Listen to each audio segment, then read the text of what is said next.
varsın bize. Bugün beni yanımda bul canım, yaxşı yaman anımda bul canım. Yürekteki sözlerimde dilimde, baharımda yazımda bul canım. Bugün benim yanımda ol cananım, ruhumda kanımda ol cananım. Eşk yüreğde olur sözlü olur, ölünce kollarımda ol cananım.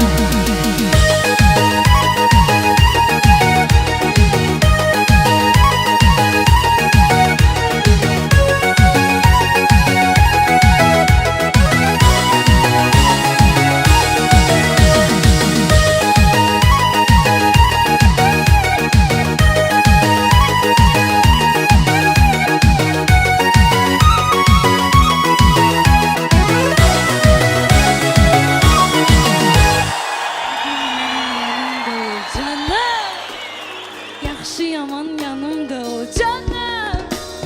Yürekteki sözlerimde dilimde, baharımda yazımda ol canım. Bugün benim yanımda ol canım. Ben isteyen adımda bul canım. Yürekteki sözlerimde dilimde, Baharımda yazımda ol canım. hey! Teşekkür ederim. Çok sağ olun.